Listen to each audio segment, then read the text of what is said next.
Me dijeron que el niño no hablaba, que el silencio se había tragado su voz el día que perdió a su madre, pero mentían. El niño sí gritaba. Gritaba con cada juguete que estrellaba contra la pared, y yo estaba a punto de convertirme en su nuevo blanco. Mi nombre es Clara, y esta es la historia de cómo entré en una jaula de oro y tristeza, sin saber que la llave para liberarnos a todos estaba escondida en el lugar más inesperado. La reja de hierro negro se abrió con un gemido lento, como si le doliera darme la bienvenida. Detrás, la mansión de Ricardo Montes se erigía como un monumento al luto. Era gigante, de piedra gris y ventanales tan oscuros que parecían ojos cerrados. El jardín, aunque perfectamente cuidado, carecía de flores como si el color mismo se hubiera exiliado de aquel lugar. Yo necesitaba este trabajo más que el aire que respiraba. Mi vida anterior se había derrumbado, y esta era mi única oportunidad para empezar de cero, aunque fuera en un lugar donde la vida parecía haberse detenido.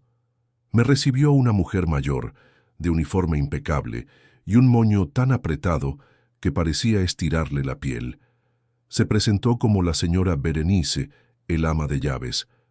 «Has durado más que las últimas 5», dijo sin una pizca de humor, mientras me guiaba por un pasillo de mármol que devoraba el sonido de mis pasos.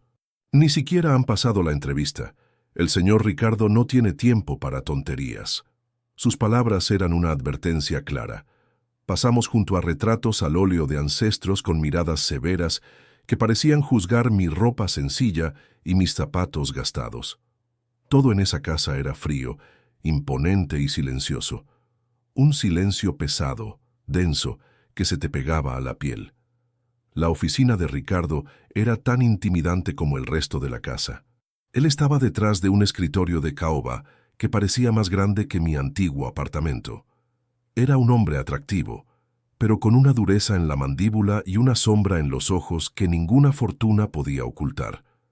No se levantó, apenas me miró. «Clara, ¿verdad?», dijo hojeando mi currículum. «Berenice dice que tiene buenas referencias. No me importa su pasado, solo me importa el futuro. Y el futuro es que mi hijo, Leo, esté seguro y no cause problemas. No necesito una psicóloga, ni una amiga, ni una madre sustituta. Necesito una cuidadora. Su horario es de 8 a 8. Sus tareas están claras. ¿Alguna pregunta?». Su voz era como el hielo. Asentí, incapaz de decir mucho más que un tímido «No, señor». «Bien», zanjó volviendo su atención a la pantalla de su portátil. «Berenice le mostrará la habitación de Leo. Empieza ahora». Y así, sin más, fui contratada y despedida de su presencia en menos de 5 minutos.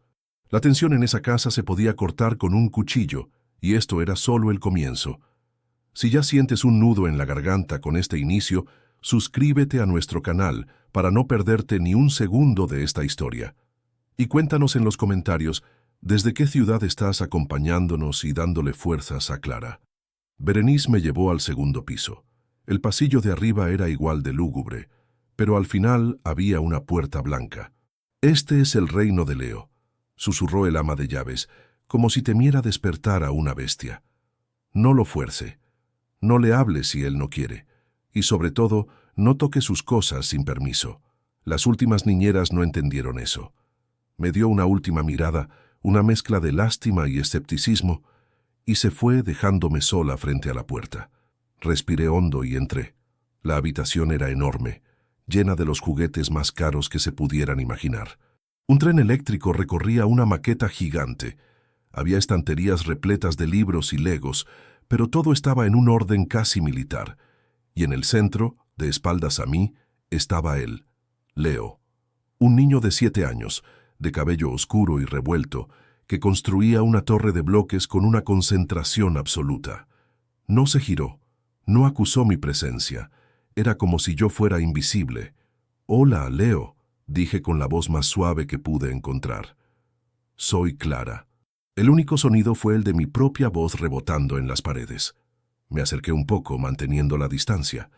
«Es una torre muy alta», intenté de nuevo. Fue el movimiento equivocado. Sin mirarme, su manita se movió con una rapidez violenta y barrió la torre. Los bloques de madera se estrellaron contra el suelo con un estruendo que me hizo saltar. Luego, con la misma calma aterradora, cogió un cochecito de metal rojo de una caja cercana. Sus ojos, que vi por primera vez en el reflejo de la ventana, estaban llenos de una furia helada, y entonces lo lanzó, no hacia mí directamente, sino a un lado, estrellándolo contra la pared a centímetros de mi cabeza. El impacto dejó una marca en la pintura, y él ni siquiera parpadeó. Volvió a su sitio y empezó a juntar otros bloques como si nada hubiera pasado. No hubo gritos, no hubo llanto, solo un acto de violencia pura y silenciosa. Entendí por qué las otras se habían ido. Aquello no era un berrinche, era un mensaje. No te quiero aquí. Me quedé paralizada con el corazón martilleándome en el pecho. Podía darme la vuelta, bajar las escaleras y decirle a Ricardo Montes que se quedara con su dinero y su hijo roto. Pero entonces vi algo más allá de la rabia. Vi un dolor tan profundo, tan inmenso, que no tenía palabras para salir. Era un grito ahogado en el silencio, y esa clase de dolor yo la conocía. Mi propio pasado estaba lleno de ecos silenciosos como los suyos. Al final del día, agotada física y emocionalmente, esperé a que Leo se durmiera para ordenar el caos de su cuarto. Mientras recogía los bloques esparcidos, vi algo debajo de su cama. Un papel arrugado. Lo saqué con cuidado. Era un dibujo infantil hecho con crayones. Mostraba la figura de una mujer con una sonrisa enorme y un cabello que parecían rayos de sol. Pero lo que me llamó la atención fue el detalle en su cuello. Un collar. Un collar con un girasol perfectamente dibujado. Había algo en esa imagen, una calidez que contrastaba brutalmente con la frialdad de la casa. Alisé el papel con cuidado y lo guardé en mi bolsillo. No sabía por qué, pero sentí que no acababa de encontrar un simple trozo de papel. Acababa de encontrar la primera pieza de un rompecabezas. No era solo un dibujo, era una llave, y yo estaba decidida a encontrar la cerradura que abría. Los días que siguieron se convirtieron en un lienzo de paciencia, una coreografía silenciosa en la que yo era la única bailarina. Deseché de inmediato cualquier manual sobre cuidado infantil. Leo no era un problema a resolver, era un eco, una herida que seguía supurando en el opresivo silencio de la mansión. Comprendí que mi única estrategia viable era la no estrategia. Decidí convertirme en parte del mobiliario, una presencia constante pero no invasiva. Cada mañana entraba en su habitación y me sentaba en el pequeño sillón junto a la ventana, el único lugar que parecía fuera de su territorio inmediato. Traía conmigo un libro de novelas clásicas, no de cuentos infantiles, y comenzaba a leer en voz alta, con un tono neutro y sereno. Leía para las paredes, para los juguetes perfectamente alineados, para el polvo que danzaba en los rayos de sol. Era el mejor de los tiempos, era el peor de los tiempos. Mi voz era un murmullo constante contra la muralla de su indiferencia.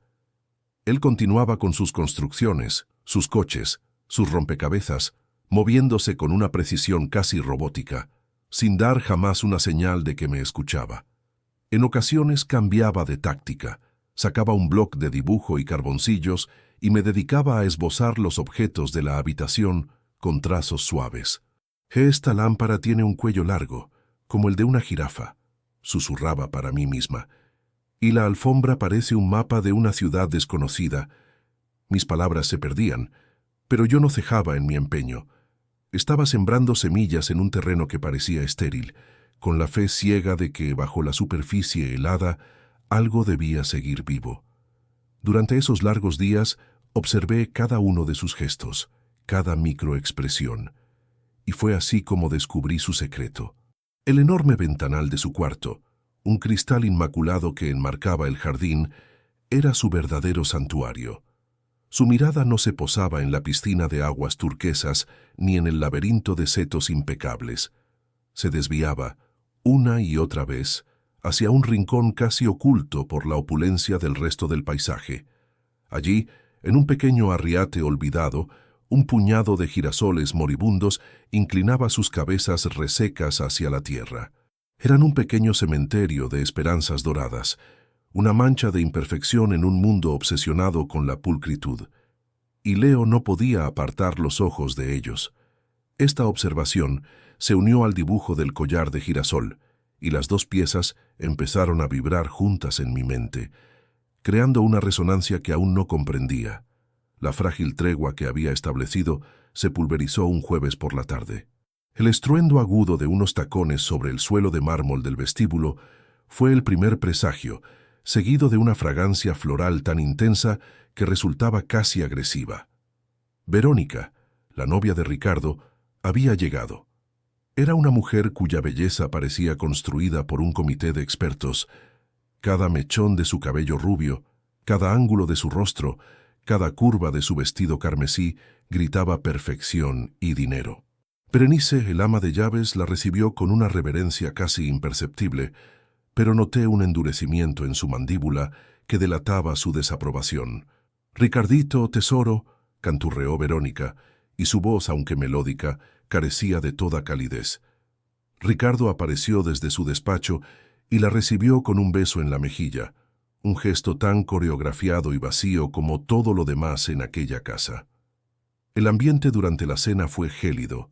Verónica intentaba llenar el silencio con una charla insustancial sobre fiestas, yates y compras, mientras Ricardo asentía mecánicamente, con la mente a kilómetros de distancia. Leo, sentado en su silla alta, movía la comida de un lado a otro del plato, creando pequeños patrones con el puré, su forma de protesta silenciosa. Entonces, Verónica decidió que era el momento de su gran ofensiva de encanto.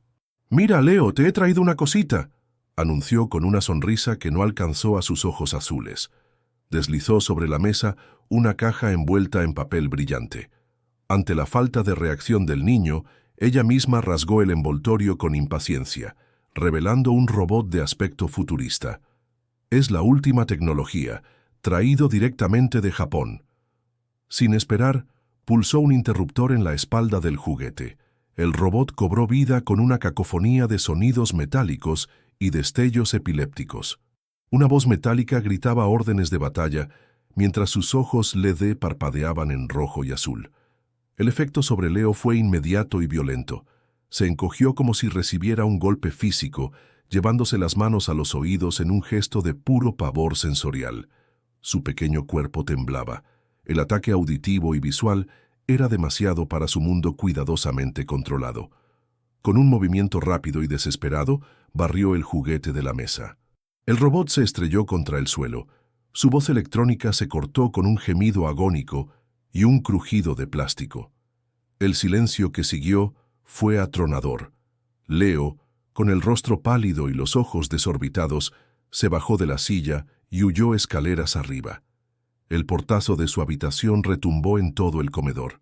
Verónica se quedó boquiabierta, con el rostro congestionado por la furia y la humillación. «Pero bueno, ¿has visto eso, Ricardo?», siseó. Sus ojos, como fragmentos de hielo, se clavaron en mí, que había permanecido inmóvil junto a la puerta de la cocina. «Es ella. Es su culpa. Esta mujer. Desde que ha llegado, el niño está intratable. Lo está malcriando con sus métodos absurdos. Es una completa incompetente y no tiene control alguno». La acusación me golpeó con la fuerza de una bofetada. Intenté abrir la boca para defenderme, para explicar que el problema no era el control, sino la falta de comprensión, pero la mirada de Ricardo me detuvo. Estaba agotado, no de mí, sino de la situación, y optó por el camino de menor resistencia. «Clara, a mi despacho, ahora», sentenció con una voz grave y desprovista de emoción. El frío del despacho no provenía del aire acondicionado. Ricardo estaba de pie, dándome la espalda, mirando la noche a través del ventanal. Mi única instrucción fue mantener a Leo tranquilo y evitar problemas. Comenzó sin volverse. «Esta noche ha fallado estrepitosamente. Verónica es mi invitada, una persona importante para mí, y usted la ha sometido a una escena vergonzosa». Sus palabras eran esquirlas de hielo precisas y dolorosas. «No sé cuáles son sus métodos, pero no están funcionando. Quiero que esto se solucione. No me pague para crear más conflictos en esta casa». Fue una ejecución verbal, limpia y sin apelación. Salí de allí sintiéndome pequeña, invisible, con un nudo de injusticia apretándome la garganta. La idea de marcharme, de dejar atrás aquel mausoleo de lujo y pena, Era abrumadoramente tentadora, pero en vez de dirigirme a mi habitación para hacer la maleta, mis pies me guiaron, como si tuvieran voluntad propia, hacia la puerta trasera, hacia el jardín. La noche era fresca y el aire olía a tierra húmeda. Caminé sin rumbo por el césped perfecto hasta que llegué al rincón olvidado, al lecho de los girasoles moribundos. Me arrodillé sobre la hierba, sintiendo el rocío filtrarse en mis pantalones. Eran un espejo de mi espíritu en ese momento. Con una furia sorda comencé a arrancar las malas hierbas que los asfixiaban, liberando sus tallos débiles. Y mientras mis manos trabajaban la tierra, una melodía simple, nostálgica y sanadora brotó de mis labios casi sin darme cuenta. Era una canción de cuna que mi abuela solía cantarme, una melodía que olía a lavanda y a seguridad. Se la canté a las flores marchitas, a la luna indiferente, a la soledad que me envolvía. No supe que, en la oscuridad del segundo piso, una pequeña cara estaba pegada al cristal. Leo, atraído por el sonido o por el movimiento, me observaba desde la ventana de su cuarto. Su rostro, habitualmente una máscara de vacío, mostraba una fisura. Sus ojos, normalmente tormentosos, estaban fijos en mí con una intensidad que no era hostil. Era pura y absoluta atención. A la misma vez, en la guarida tecnológica de su oficina, Ricardo rebobinaba las imágenes de las cámaras de seguridad. No buscaba culparme, sino entender la cadena de eventos que había llevado a la explosión de la cena. Pasó rápido las imágenes del comedor y se detuvo en la del jardín trasero. La imagen granulada en blanco y negro me mostraba de rodillas en la tierra. Frunció el ceño extrañado. Luego vio la silueta de su hijo en la ventana de arriba, inmóvil. Intrigado, subió el volumen del sistema, filtrando el zumbido electrónico de fondo hasta que un sonido débil pero nítido llegó a sus oídos. Mi tarareo. Ricardo se inclinó acercando el rostro al monitor. Aquella melodía era un fantasma auditivo. La reconoció no con la mente, sino con el corazón. Un escalofrío le recorrió la espalda. Era una nota de un concierto olvidado. La llave de una puerta que había cerrado con cerrojo hacía mucho, mucho tiempo.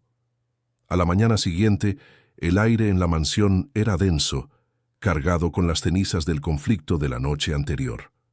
Ricardo me evitaba con una estudiada indiferencia y Verónica afortunadamente ya no estaba.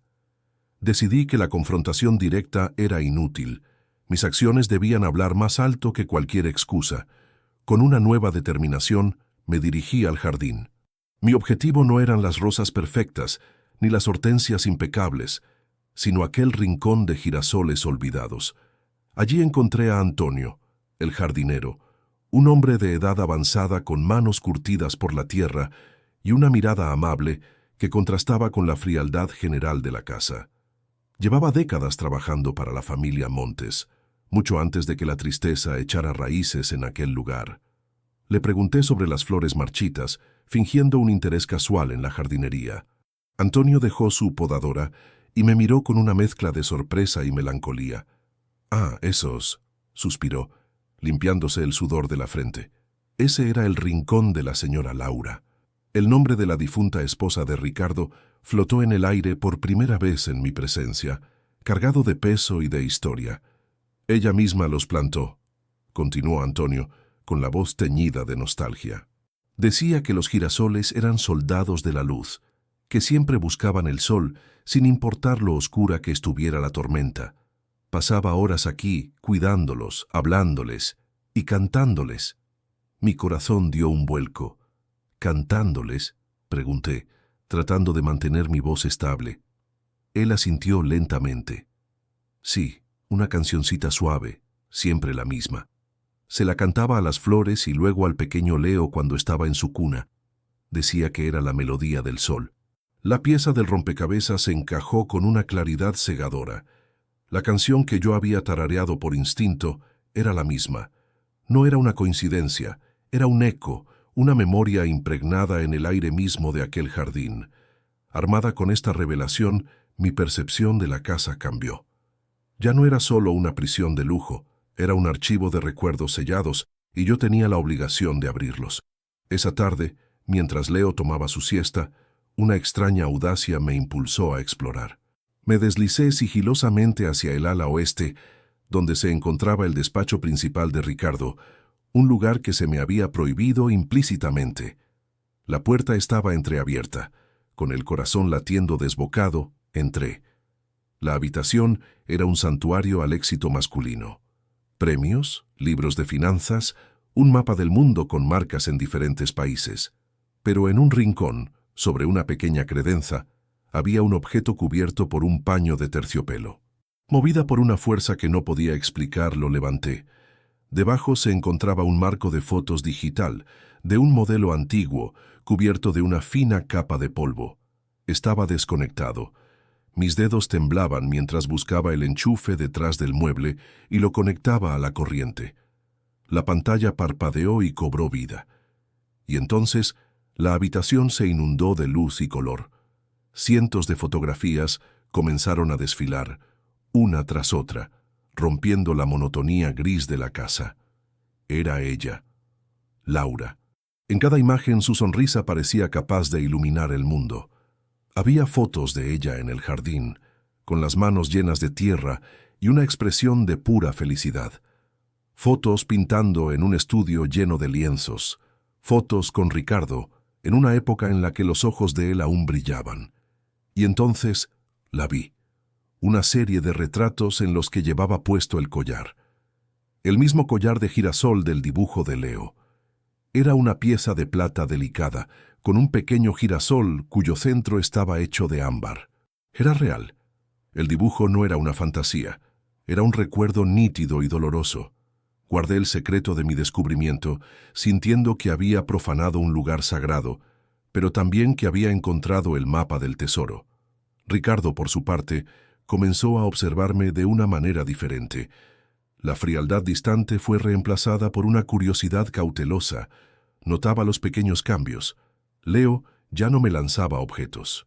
A veces, cuando yo leía en voz alta, detenía sus juegos por un instante, como si escuchara de verdad. Un día, mientras yo estaba sentada en el pasillo, fuera de su cuarto, él abrió la puerta unos centímetros. No salió. Solo la dejó así, entreabierta, una invitación silenciosa a su mundo. Era un avance minúsculo para cualquiera, pero para nosotros era como mover una montaña. Ricardo veía estas interacciones a través de las cámaras de seguridad que monitoreaba obsesivamente desde su oficina. Veía mi paciencia inquebrantable, mi presencia tranquila y la lenta, casi imperceptible, respuesta de su hijo. La duda comenzó a germinar en su mente. ¿Y si los métodos de esta mujer, tan diferentes a todo lo que había probado antes, realmente funcionaban? La tensión con Verónica, sin embargo, seguía latente. Ella sentía que su influencia sobre Ricardo disminuía, y me veía a mí como la causa. Su hostilidad se había vuelto más sutil, pero mucho más peligrosa. Ya no gritaba, ahora susurraba veneno. Un día, mientras yo ordenaba la ropa de Leo, ella entró en la habitación con una sonrisa gélida. «Veo que te has instalado muy cómodamente», dijo, paseando la mirada por la estancia. «Casi como si fueras de la familia. Pero no te equivoques, querida, eres reemplazable. Un chasquido de dedos de Ricardo y estás en la calle». Sus palabras eran una amenaza velada, pero yo me mantuve firme, devolviéndole una mirada tranquila. «Mi único interés es el bienestar de Leo, señora», respondí. Su sonrisa se tensó. Sabía que había perdido esa pequeña batalla, pero la guerra estaba lejos de terminar. El punto de quiebre llegó un viernes por la tarde. Ricardo tenía una reunión importante fuera de casa. Verónica había llegado temprano, con la excusa de esperarlo. Mientras yo preparaba la merienda de Leo en la cocina, ella subió al segundo piso. Tuve un mal presentimiento, una sensación helada en la nuca, pero no podía dejar mis tareas. Unos 20 minutos después, Ricardo regresó. Verónica lo recibió en el vestíbulo con una expresión de grave preocupación. «Cariño, tenemos que hablar», dijo en un tono dramático. «Es sobre la niñera. No quería creerlo, pero he visto algo que... Bueno, es mejor que lo veas por ti mismo». Lo guió escaleras arriba, directamente hacia mi habitación. Yo los escuché subir, y mi corazón se detuvo. Entraron en mi cuarto, un espacio personal que nunca antes habían invadido. Unos segundos después, la voz de Ricardo retumbó, fría como el acero. «Clara, sube aquí, inmediatamente». Subí las escaleras con las piernas temblando. La escena en mi habitación era surrealista. Verónica estaba junto a la puerta, con una expresión de falsa compasión, mientras Ricardo estaba de pie en el centro de la habitación. En su mano sostenía algo que brillaba bajo la luz. Era el collar de girasol de Laura. Me miró, y la curiosidad de los últimos días había sido reemplazada por una furia glacial, una traición profunda grabada en su rostro. «Te di una orden muy clara el día que llegaste», dijo. Su voz era un siseo bajo y peligroso. «Te dije que no tocaras las cosas de mi esposa. ¿Puedes explicarme qué hace esto escondido entre tus pertenencias?» El mundo se detuvo. El aire en mi pequeña habitación se volvió denso y pesado, casi irrespirable. La acusación de Ricardo colgaba entre nosotros, afilada como una cuchilla, mientras el collar de girasol en su mano parecía absorber toda la luz, convirtiéndose en un pequeño sol negro de traición. Verónica, desde el umbral, observaba la escena con una satisfacción mal disimulada, el triunfo brillando sutilmente en sus ojos. Mi mente corría a toda velocidad, intentando formular una defensa, pero las palabras se ahogaban en mi garganta. ¿Qué podía decir? Yo no lo hice. Sonaría como la excusa más patética y predecible. La evidencia estaba allí, en su mano, condenándome sin juicio. Las lágrimas de frustración y rabia quemaban mis ojos. «Señor Montes, yo», balbuceé, la voz quebrada. «¿Yo jamás?» Fue entonces cuando ocurrió algo que rompió el guión cuidadosamente orquestado por Verónica. Un sonido interrumpió la tensión, un pequeño ruido desde el pasillo. Todos nos giramos. De pie en la entrada de mi habitación estaba Leo. Nadie lo había visto llegar. Su rostro era una máscara indescifrable, pero sus ojos oscuros se movían con una rapidez inusual, evaluando la escena. La expresión triunfante de Verónica, la furia herida de su padre, mi desesperación. Había visto a Verónica entrar en mi cuarto minutos antes, un detalle que para cualquier otro habría sido insignificante, pero para un observador silencioso como él, era una pieza clave. Su pequeño cuerpo, normalmente retraído y a la defensiva, se tensó con una determinación que nunca antes le había visto. Ignorando a todos, Leo caminó directamente hacia su padre. No dijo nada, por supuesto. El silencio seguía siendo su único idioma, pero sus acciones fueron más elocuentes que cualquier discurso. Con una fuerza sorprendente, agarró la pernera del pantalón de Ricardo y tiró de ella, un tirón urgente, imperativo. Ricardo, desconcertado por la interrupción, bajó la mirada hacia su hijo. «Leo, ¿qué pasa? Vuelve a tu cuarto». Pero el niño no lo soltó. Volvió a tirar, esta vez con más fuerza, y comenzó a caminar hacia el pasillo, arrastrando a su padre con él. Era una petición muda e innegociable. Ricardo, frunciendo el ceño, se dejó guiar, completamente desconcertado por el comportamiento anómalo de su hijo. Yo lo seguí, al igual que una Verónica repentinamente nerviosa, cuya máscara de compostura comenzaba a agrietarse. Leo nos condujo por el pasillo hasta la suite de invitados donde Verónica se alojaba cuando visitaba. Se detuvo frente a la puerta y la empujó. Luego entró en la habitación y se dirigió directamente hacia el tocador. Allí, junto a un frasco de perfume y un estuche de maquillaje, había un elegante bolso de diseño. Leo lo señaló con su dedito índice, con una insistencia febril. Luego miró a su padre, y después de nuevo al bolso.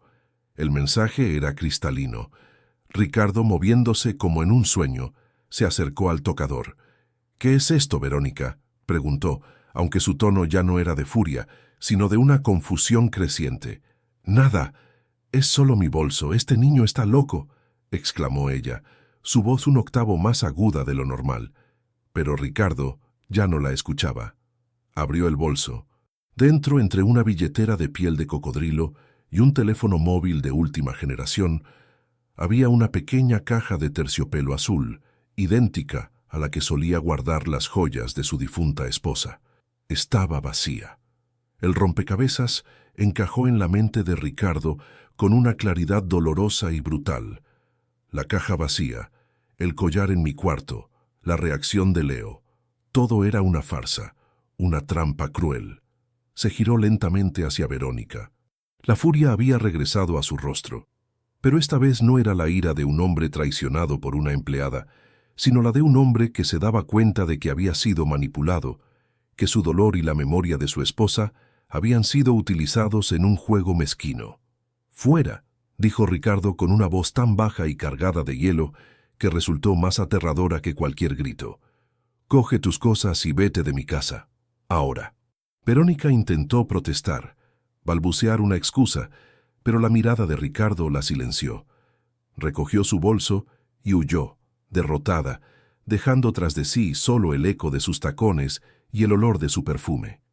Cuando se fue, un silencio profundo cayó sobre nosotros. Ricardo se quedó mirando la caja vacía en su mano y luego el collar, como si los viera por primera vez. Finalmente, levantó la vista hacia mí. En sus ojos ya no había rabia, sino una vulnerabilidad que me desarmó.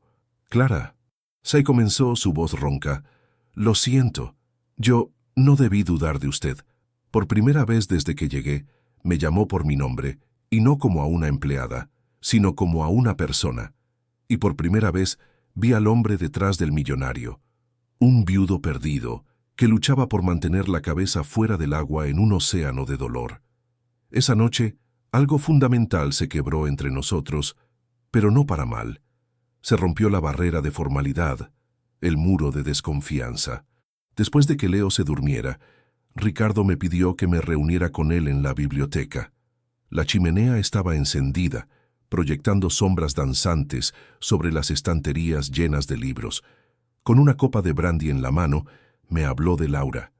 Me contó cómo se conocieron, cómo su risa podía llenar una habitación, su pasión por el arte y los girasoles. Me habló del accidente, un relato fragmentado, lleno de pausas dolorosas, la culpa y el arrepentimiento pesando en cada sílaba. Se había cerrado al mundo y a su propio hijo, porque cada vez que miraba a Leo, veía los ojos de ella, y el dolor era simplemente insoportable. Cuando terminó, era mi turno. Saqué de mi bolsillo el dibujo arrugado de Leo y se lo mostré. Luego, lo llevé a su despacho y encendí de nuevo el marco de fotos digital. Juntos, en silencio, vimos pasar las imágenes de una vida que parecía de otro siglo. Y entonces, entre las fotos, apareció un breve clip de vídeo. Era Laura en el jardín, con un Leo de apenas 2 años en sus brazos.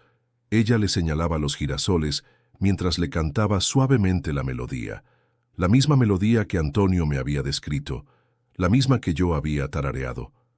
Ricardo contuvo la respiración. El sonido fue un golpe físico para él. Al ver el vídeo, me di cuenta de la verdad. Leo no era agresivo con las novias de su padre por celos infantiles. Era porque ninguna de ellas se parecía en nada al recuerdo sagrado de su madre. Eran ruidosas, artificiales, olían a perfumes extraños. Eran lo opuesto a la calidez, la tierra y la suave melodía que él asociaba con el amor y la seguridad. Más tarde, cuando subí a dar las buenas noches a Leo, lo encontré despierto, mirando el techo. Me senté a su lado y con una voz apenas audible, comencé a tararear la canción de cuna del vídeo. La melodía llenó la habitación, suave y sanadora. Leo se giró hacia mí. No habló, pero sus ojos, por primera vez, no reflejaban tormenta, sino una calma profunda. Lentamente, su pequeña mano buscó la mía y la apretó con una fuerza sorprendente. Se quedó dormido así, sosteniendo mi mano, una conexión forjada en el silencio, a través de una melodía recuperada del pasado. Al día siguiente, ocurrió otro pequeño milagro.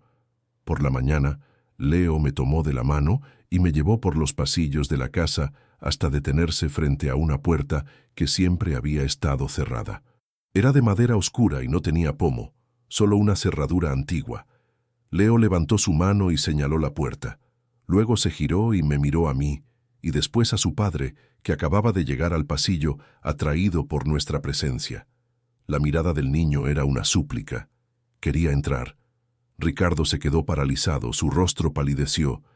Ese era el estudio de Laura, dijo con voz ahogada. Nadie ha entrado ahí desde el accidente. El lugar era un santuario, una cápsula del tiempo de su dolor. Y ahora su hijo silencioso le estaba pidiendo la llave para abrirlo. El tiempo pareció suspenderse en aquel pasillo. La puerta de madera oscura del estudio de Laura se erigía ante nosotros como el monolito de un tiempo olvidado, un guardián silencioso de memorias y de dolor. La petición muda de Leo era una onda de choque que sacudía los cimientos de la fortaleza emocional que Ricardo había construido a su alrededor. Vi la lucha interna reflejada en su rostro, el terror a reabrir una herida que nunca había cicatrizado contra la chispa de esperanza que veía por primera vez en los ojos de su hijo. Era la esperanza de un náufrago que divisa tierra. Durante años, Ricardo se había movido por inercia, gestionando su imperio y su vida con una eficiencia desalmada. Pero la mirada suplicante de Leo no era algo que pudiera gestionar, era algo que debía sentir. Con un temblor casi imperceptible en la mano, metió la mano en el bolsillo de su chaqueta y sacó un pequeño llavero de plata con una única y ornamentada llave. Se arrodilló frente a su hijo y por primera vez lo miró no como un problema, sino como un igual en el duelo. «¿Estás seguro, campeón?», susurró, su voz cargada de una emoción cruda. Leo respondió con un solemne asentimiento. Sus ojos jamás abandonaron los de su padre. Ricardo introdujo la llave en la cerradura. El sonido del metal girando en el mecanismo oxidado fue un crujido agudo y doloroso, el sonido de un sello rompiéndose. Empujó la puerta, que se abrió con un gemido prolongado, liberando una bocanada de aire estancado que olía a polvo, a trementina y a un perfume floral casi imperceptible, el fantasma de una esencia. El interior del atelier estaba sumido en una penumbra reverencial. Grandes lienzos cubiertos por sábanas blancas parecían espectros esperando en silencio. El polvo flotaba en el único rayo de luz que se colaba por una rendija de las persianas, danzando como esporas de recuerdos. Era una cápsula del tiempo, un santuario congelado en el último día de la vida de Laura. La energía del lugar era abrumadora, una mezcla de creatividad vibrante y una quietud desoladora. Leo, sin embargo, no mostró miedo ni vacilación. Soltó mi mano y entró en la habitación con la seguridad de quien regresa a casa. Sus pequeños pies se movían con un propósito claro entre los muebles cubiertos. Ricardo y yo lo seguimos, como acólitos en una ceremonia sagrada. El niño nos guió hacia el centro de la estancia, donde se erigía la silueta más grande de todas, un caballete de pintor. Con un gesto decidido, Leo tiró del borde de la sábana que lo cubría. La tela se deslizó hacia el suelo en una nube de polvo, revelando la obra que ocultaba. El aliento se nos quedó atascado en la garganta. Era un cuadro, un autorretrato inacabado de Laura. Estaba pintado con trazos audaces y llenos de vida. En él se había retratado a sí misma no posando, sino en un momento de alegría espontánea, con la cabeza ligeramente inclinada y una sonrisa que parecía a punto de convertirse en carcajada. Su cabello, una cascada de rizos castaños, estaba adornado con una pequeña flor silvestre y llevaba un sencillo vestido veraniego estampado de flores. Y en su cuello, pintado con un detalle asombroso, brillaba el collar de girasol. La pintura capturaba su esencia, su luz, de una manera tan vívida que era casi doloroso mirarla. Ricardo se quedó petrificado, sus ojos fijos en el lienzo. Extendió una mano temblorosa, como si quisiera tocar la pintura, sentir la textura, pero se detuvo a centímetros de la superficie. Pude ver el torrente de emociones que se agolpaba en su rostro. Amor, pérdida, un arrepentimiento tan profundo que parecía ahogarlo. Se había olvidado de esa sonrisa, la había enterrado bajo capas de trabajo y relaciones vacías para poder sobrevivir. Y ahora, su propio hijo se la devolvía en todo su esplendor inacabado. Se alejó unos pasos, apoyándose en una mesa cubierta, luchando por mantener la compostura, perdido en un laberinto de lo que pudo haber sido. Mientras él estaba absorto en su dolor, Yo sentí la necesidad de hacer algo, de traer un poco de orden a aquel caos sagrado. Vi un maniquí de costura en una esquina, también cubierto por una sábana. Pensando en dejar el espacio más despejado, tiré de la tela, y mi corazón se detuvo. Sobre el maniquí no había un trozo de tela cualquiera. Estaba el vestido, el mismo vestido de flores del cuadro, conservado en perfecto estado. Los colores eran idénticos, el patrón inconfundible. Estaba allí, como si Laura acabara de quitárselo, y entonces un impulso inexplicable, una oleada de empatía tan fuerte que trascendía la lógica, se apoderó de mí. Pensé en la escena, Laura pintando, el sol entrando por la ventana, la melodía en sus labios. En mi bolsillo sentí el frío peso del collar de girasol. Ricardo me lo había devuelto esa mañana, pidiéndome que lo guardara en un lugar seguro hasta que decidiera qué hacer con él. En un acto casi de sonambulismo, saqué el collar. La pieza de plata brilló débilmente en la penumbra. Me acerqué al maniquí y con un cuidado infinito coloqué el collar alrededor de su cuello de tela, justo sobre el escote del vestido. Completé la imagen. En ese preciso instante, como si el universo estuviera conspirando, algo cambió. Quizás fue una nube que se movió en el cielo, o simplemente el ángulo del sol de la tarde, pero un haz de luz dorada se abrió paso a través de la sucia ventana y atravesó la habitación, iluminando directamente el rincón donde yo estaba de pie, junto al maniquí vestido. La luz me bañó por completo, haciendo que el collar de plata destellara y que mi cabello recogido en un moño sencillo se viera envuelto en un halo dorado. Leo, que había estado observando el cuadro de su madre con una concentración absoluta, se giró en ese momento. Quizás fue el destello del collar o el cambio repentino en la luz. Se giró y me vio. Me vio a mí, de pie junto al vestido de su madre, con el collar de girasol resplandeciendo sobre mi pecho, bañada en aquella luz casi celestial. Su cerebro de niño, atrapado durante años en el laberinto del trauma y el silencio, hizo una conexión. La imagen que tenía delante, la mujer de voz suave que le cantaba la melodía del sol, la que cuidaba de los girasoles, ahora con el collar y junto al vestido, se superpuso con la imagen idealizada y fragmentada que guardaba en lo más profundo de su ser. Las dos realidades, el recuerdo y el presente, colisionaron en una explosión silenciosa dentro de su mente. Vimos cómo sus pequeños puños se apretaban y se relajaban. Su pecho subía y bajaba con una respiración profunda y temblorosa, como si estuviera reuniendo todo el aire que no había usado en años. Abrió la boca, y entonces el silencio se rompió. No con un susurro, ni con una palabra vacilante. Fue un grito que surgió de las profundidades de su alma, un sonido cargado de años de dolor, confusión y anhelo.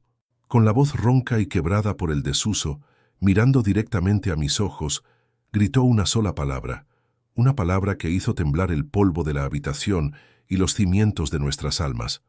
¡Mamá! El grito resonó en el atelier, rebotando en los lienzos y en los corazones. Ricardo se giró bruscamente, sus ojos desorbitados por el shock. Las lágrimas que había estado conteniendo ahora corrían libremente por sus mejillas. Yo me llevé una mano a la boca paralizada, sintiendo cómo el eco de esa palabra me atravesaba. Leo, como si la liberación de esa única palabra hubiera roto todas sus compuertas. Corrió. Pero no corrió para esconderse. Corrió hacia mí. Se aferró a mis piernas con una fuerza desesperada y enterró su rostro en mi pantalón, su pequeño cuerpo sacudido por sollozos que finalmente encontraban una salida, un torrente de lágrimas y sonidos que lavaban años de silencio. El milagro no había sido que hablara. El milagro había sido que por fin podía llorar. Aquella única palabra, mamá, no fue una confusión ni un delirio. Fue la llave maestra que abrió la prisión de silencio en la que Leo había vivido confinado. No me veía como un reemplazo de Laura, sino que, en ese instante catártico, mi presencia se había convertido en el catalizador que le permitió conectar el amor que sentía en el presente con el recuerdo del amor que había perdido. Fue el puente sobre un abismo de dolor. El grito fue el principio de todo, Después de los sollozos que parecieron durar una eternidad, un llanto purificador que limpió las toxinas de su duelo no procesado, Leo se quedó dormido en mis brazos, agotado física y emocionalmente, por primera vez en años luciendo verdaderamente en paz. Ricardo y yo lo llevamos a su cama, moviéndonos en un silencio reverente, conscientes de que acabábamos de presenciar algo sagrado, un renacimiento. A partir de ese día, la mansión de los Montes dejó de ser un mausoleo. La palabra de Leo no regresó como un torrente, sino como un arroyo tímido que poco a poco ganaba caudal. Con la ayuda de una terapeuta infantil excepcional que Ricardo contrató de inmediato, una mujer cálida y sabia, Leo comenzó a explorar el mundo de los sonidos. Sus primeras palabras fueron susurros: agua, luz, flor. Cada una era una victoria celebrada no con fiestas, sino con sonrisas genuinas y abrazos silenciosos. Empezó a hablar de su madre, no con la angustia de antes, sino con una dulce nostalgia. Recordaba fragmentos de canciones, el olor de sus pinturas, la sensación de sus manos en su cabello. Hablar de ella ya no era reabrir una herida, sino hojear un álbum de fotos querido. El atelier de Laura se transformó. Dejamos que la luz entrara y bajo la supervisión de la terapeuta lo convertimos en un espacio de arte para Leo.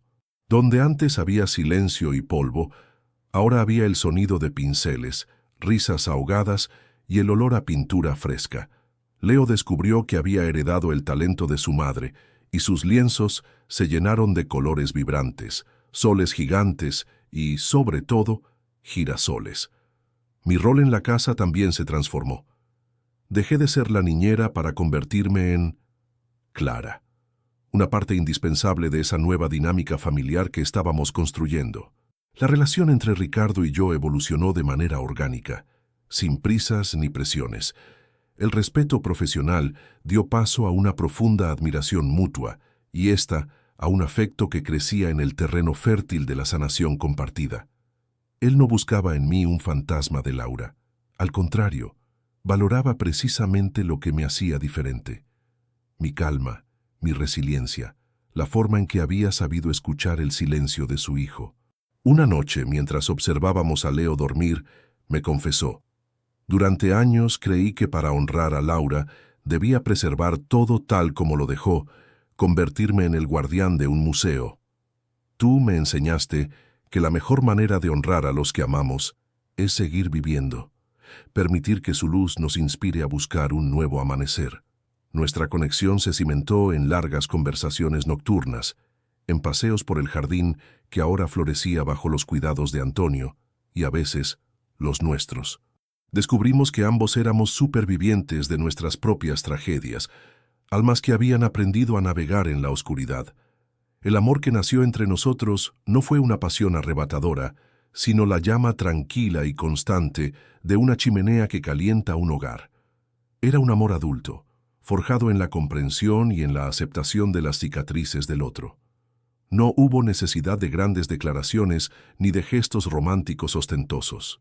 Nuestro amor se manifestaba en la forma en que su mano buscaba la mía cuando veíamos a Leo jugar, en la sonrisa que compartíamos por encima de la cabeza del niño, en la paz que sentíamos simplemente estando juntos en la misma habitación. El cambio más profundo, sin embargo, fue el de Ricardo.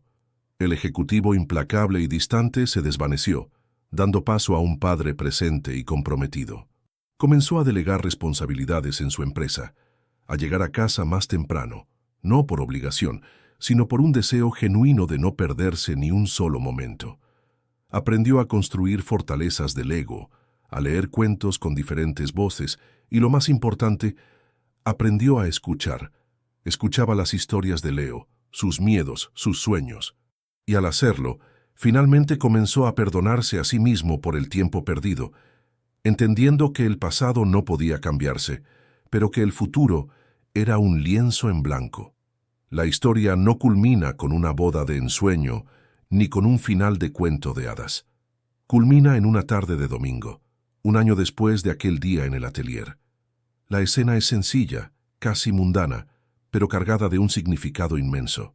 Los tres estamos en el jardín, en el rincón que antes estaba abandonado.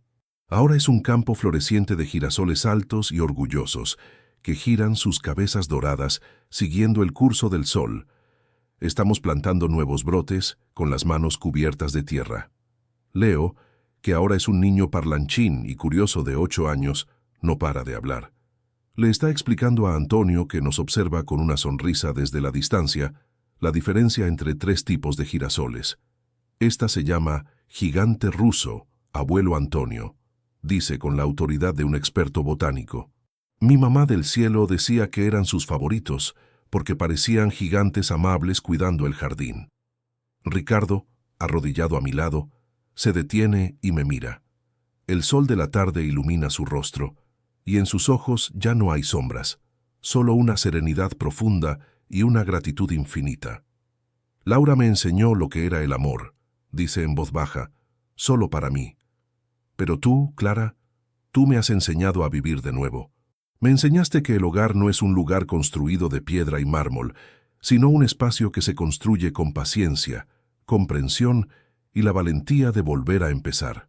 No hay necesidad de más palabras. Nos sonreímos, y en esa mirada compartida está toda la promesa de un futuro que ya no es incierto, sino lleno de posibilidades. En ese momento, Leo se levanta, corre hacia nosotros y nos abraza, uno a cada uno, dejándonos una marca de tierra en la ropa. Los quiero, dice con una simplicidad aplastante. Y esas 2 palabras, pronunciadas con su voz clara y feliz, son el verdadero milagro.